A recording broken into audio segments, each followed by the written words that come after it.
এখন বাজে হচ্ছে 12টা বাজতে 5 মিনিট বাকি। আর 12টা বাজলেই আবার আমাদের গোপু সোনাকে স্নান করানো হবে। তো এদিকে সব হয়ে গেছে, সব কমপ্লিট, একদম পরিপূর্ণ। সবাই প্রসাদ নিয়ে গেছে। বাইরে পুজোর প্রসাদ দেওয়া হচ্ছিলো, অনেক অচেনারাও এসছে, খুব ভালো লেগেছে, বিশ্বাস করো। সব প্রসাদ দেওয়া হয়ে গেছে। এখন আমাদের গোপু সোনাকে আবার স্নান টান করাবো, আবার ভোগ নিবেদন করব। তারপরে আমরা নিবেদন মানে আমরাও গ্রহণ করব খাবার।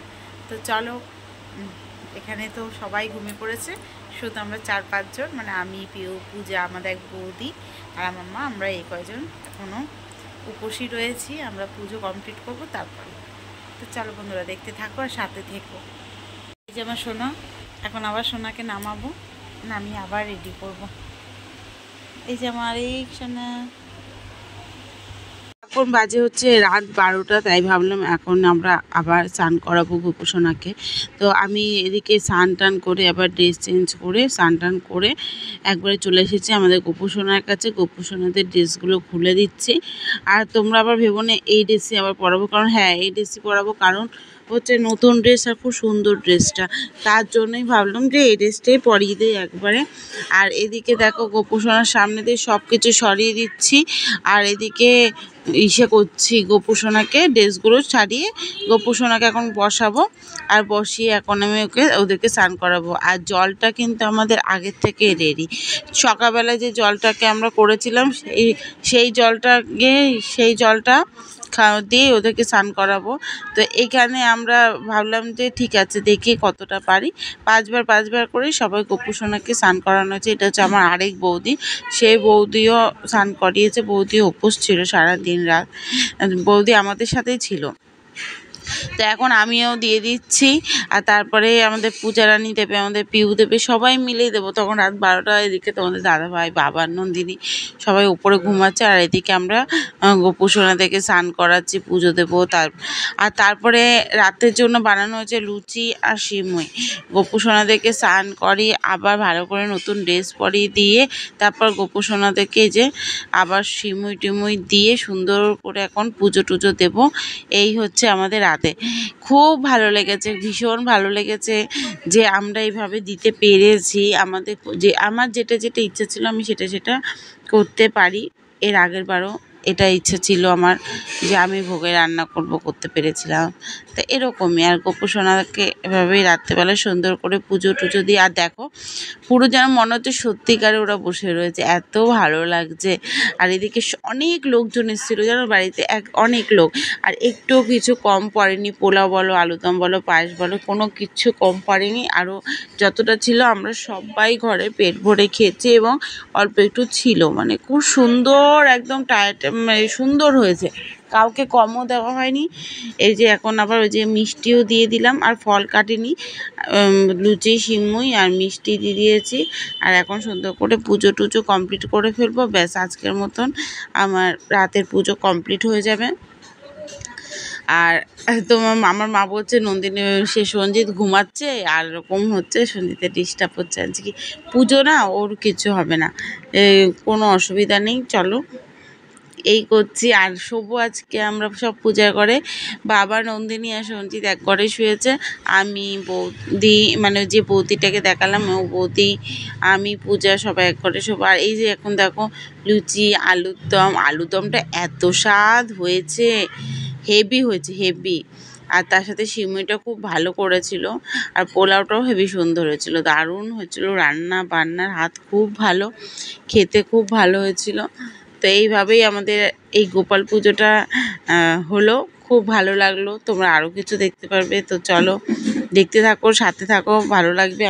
মা সব সবজি টবজি সব কেটে নিয়েছে। এখানে 5 রকম ভাজার সবজিটা কেটেছে, কুমড়ো, বেগুন, পটল, কাঁকরোল, লাল শাক ভাজা হবে, তারপরে তার সাথে হবে নিরামিষ একটা তরকারি। এদিকে দেখো আমার গোপু সোনা বসে রয়েছে, চাল ধুয়ে টুয়ে একদম রেডি করে রেখেছে। আর এদিকে আমার মা নিরামিষ তরকারিটা কিন্তু করা শুরুও করে দিয়েছে। আর এটা হচ্ছে সব রকমের সবজি দিয়ে 5 ফোড়ন, শুকনো লঙ্কা ফোড়ন দিয়ে তরকারিটা করেছে। আর আমি এদিকে ভাবলাম কি সব ভাজার মধ্যে নুন হলুদ ভালো করে মাখিয়ে টাকিয়ে নেই, আর নিয়ে রেডি করে রাখি, তাতে কি হবে আরও সুন্দর হবে জিনিসটা। বাড়িতে যখন আমরা ভাজা টাজা করি তখনও কিন্তু দেখবে নুন হলুদ মিষ্টি সব রেডি করে রেখে দিই। সেরকমই। আর এদিকে আমার মা নিরামিষ তরকারিটা ফাইনালি কমপ্লিট করে ফেলেছে। এখন দুটো বাটিতে আলাদা আলাদাভাবে ঢেলে রেখে দিচ্ছে। আর আজকে কিন্তু ভোগ নিবেদন হবে, তারপরে আমাদের বাড়ির সবাই সব খাবে। সব রান্না একবারই হয়েছে, ভোগের রান্নাই হয়েছে, আর সেটাই সবাই খাবে বাড়িতেও। আর এদিকে দুই ভাগে ভাগ করে নিয়েছে। আর এদিকে বাবা পনিরও এনেছিল, সেই পনিরটাকে আমি সুন্দর করে পিস করে দিয়েছি কেটে কেটে। আর এদিকে চাকচাক করে বেগুন ভাজা হয়ে গেছে, তার সাথে কাঁকরোল ভাজা আমার মা বসিয়ে দিয়েছে। আর মাকে বললাম পনিরটা কেটে না, পনিরটাকে একটু জলের মধ্যে দিয়ে রাখলে কি হয় বলো তো, বেশ সফট হয়, তরকারিটা করার পরও সফট হয়ে যায়, তার জন্যই। তো এই জন্যই মাকে এটা মানে বললাম। এটা আমি আগে করিনি, কিন্তু আমি সবসময় দেখি সেটা। তো সেরকমই মাকে বললাম যে মা তাহলে এইভাবেই করো। আর তার সাথে মা ওদিকে কুমড়োটাও ভাজা বসিয়েছি। এখানে আমি তোমাদের সাথে অনেক কিছু শেয়ার করিনি, যেরকম আমি ঘরে সব গুছাচ্ছিলাম, গোপু সোনাদের জামা সে ফুলের মালা টালাগুলো সব সরিয়ে, তারপরে তুলসী পাতা, চন্দন টন্দন লাগে, চন্দন বেটে সব ফুলে তুলসী পাতা দিয়ে, মানে সব ফুলে চন্দন বাটা দিয়েছি। এই যে সব ফুল টুল রেডি করেছি। আর ওদিকে তো দেখলেই মাছ চাটনি বসিয়েছে, আর শাক ভাজা হয়ে গেছে। ঘরে আবার সব কিছু নিয়ে এসে আমি সব কিছু সুন্দর করে রাখছি। আর এদিকে আমার গোপু সোনাদেরকে দেখো একদম রেডি করে ভাবলাম একটু মালপোয়া দিয়ে পুজো দিয়ে দিই, কারণ অনেকটা বেলা হয়ে যাচ্ছে, তার জন্যই। তো গোপু সোনাদেরকে সুন্দর করে পুজো দিয়ে নিয়ে এলাম। আর এদিকে মা পনিরটা করে ফেলছে, পনিরের পর পায়েস হবে, তারপরে আবার পোলাও হবে। কি বলো তো, গোপাল পুজোর দিন তো সবাই পোলাও খেয়েছে, কিন্তু আমার গোপু সোনা পোলাও খায়নি, তার জন্য মা আবার গোপু সোনাকেও পোলাও করে দিল। আর এদিকে আমি সুন্দর করে সব ভোগের থালাগুলো সাজিয়ে নিয়েছি। আর মা গোপু সোনার ভোগের থালাটা নিবেদন করে দিল, কারণ আমার বর চলে যাবে, আর আমার শাশুড়ি মা গোপু সোনা ছাড়া পুজোর প্রসাদ কারোর খায় না, তার জন্যই। তো এদিকে পুজোর প্রসাদটা আমি ঠিক মানে মা পুজো দিয়ে নিল, আর গোপু সোনার প্রসাদ আমি শাশুড়ি মায়ের জন্য পাঠিয়ে দিলাম। তোমাদের দাদাভাইও বেরিয়ে গেল। এই যে এদিকে পোলাওর ওপর সুন্দর করে 5 রকম ভাজা দিয়ে সুন্দর করে সাজিয়ে টাজিয়ে আমি আমার গোপু সোনা বলো, আমার ঘরে মা লক্ষ্মী রাধা কৃষ্ণ সুন্দর করে সাজিয়ে দিয়েছি। আর দেখতে কেমন লাগছে সেটা কিন্তু জানিও। আগের বার তো ফুল দিয়ে চারিপাশে দিয়েছি, বাট এবারে আর সেটা হয়নি। দেখি পরের বছর আরও অন্যরকমভাবে চেষ্টা করব করার। তো এইভাবে সুন্দর করে সাজিয়ে গুছিয়ে বসানো হয়েছে। আর চলো বন্ধুরা, দেখতে থাকো, আমার সাথে থেকো, আর তোমাদের কেমন লাগছে সেটাও কিন্তু কমেন্টে জানাতে ভুলবেই না একদমই। আর সব কাকি জেঠিরা এসেছিল, দেখি কতটা শেয়ার করতে পারি, চলো দেখতে থাকো।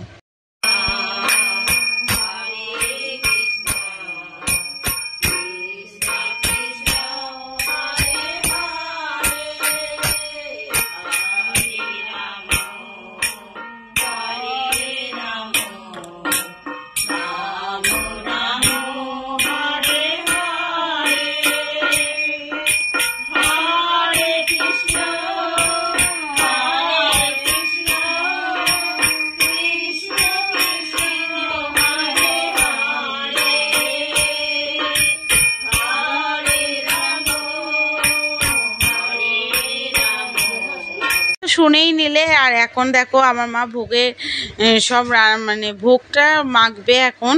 তো হাতা দিয়ে আর একটা জেঠি লেবু টেবু কেটে দিচ্ছে, আর সব কিছু ওর মধ্যে দিয়ে দিয়েছে, ভাজা ভুজা, অল্প করে চাটনিও দিয়ে দিয়েছে। আর সব কিছু দিয়ে এখন বড় একটা হাতা দিয়ে সুন্দর করে মেখে নিচ্ছে।